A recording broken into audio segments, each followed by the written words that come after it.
នៅក្នុងប្រវត្តិសាស្ត្រអាស៊ីអាគ្នេយ៍ភូមាធ្លាប់ជាមហាអំណាចយោធាដ៏គួរឲ្យកោតខ្លាចបំផុតមួយ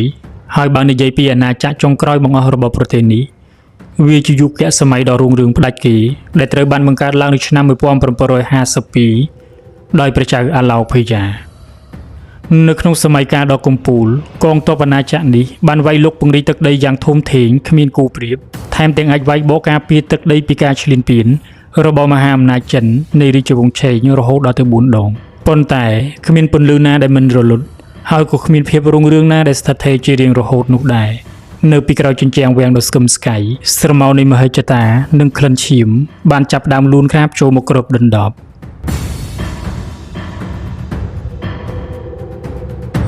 នៅឆ្នាំ1878ព្រះចៅមីនដុនបានសោយទីវង្គតព្រះរាជបុត្រវ័យក្មេងមួយប្រងព្រះនាមធីបាវត្រូវបានរុញឡើងសោយរាជ្យជាស្ដេចចុងក្រោយ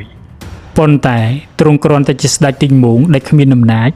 ព្រោះខ្សែញាក់ពិតប្រាកដគឺស្ថិតនៅក្នុងដៃមហេសីដ៏ឆ្នើមនិងសាហាវឃោឃៅព្រះនាងសុផាយាឡាត់ដើម្បីការពាររាជបល្ល័ង្កដែលកំពុងតែរង្គោះរង្គើព្រះនាងបានបញ្ជាឲ្យមានការធ្វើឃាតទ្រង់ទ្រាយធំមួយដែលប្រវត្តិសាស្ត្រមិនអាចបំភ្លេចបាន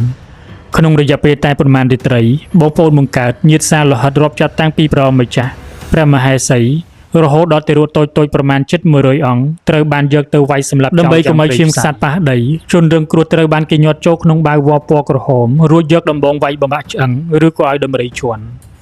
សម្លេងតន្ត្រីពិធីការនៅក្នុងវាំងត្រូវបានគេប្រគំយ៉ាងខ្លាំងដើម្បីបន្លប់សម្លេងស្រែកយំអង្វររកជីវិតអំណាចដែលសាងឡើងនៅលើគំនរឆ្អឹងនិងស្ទឹងឈាមរបស់ញាតិឯងបានរុញច្រានអាណាចក្រនេះឲ្យដើរចូលនៅក្នុងចំណុចដ៏ខ្មៅងងឹតបំផុត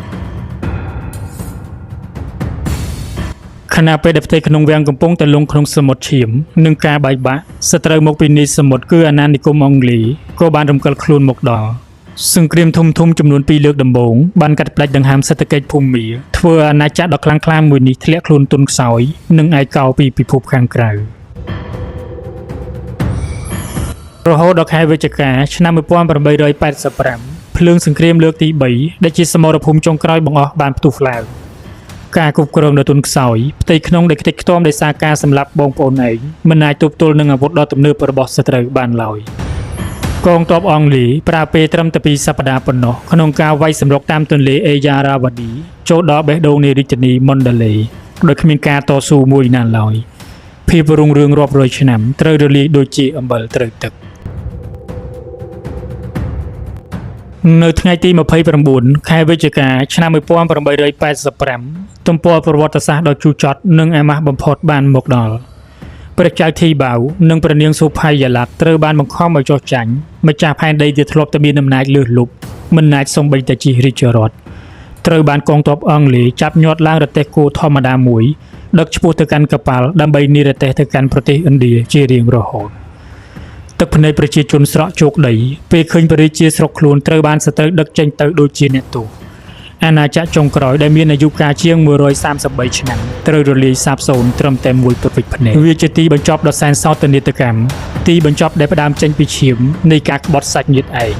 ហើយបញ្ចប់ទៅវិញដោយការបាត់បង់ឯករាជ្យជាតិទាំងស្រុង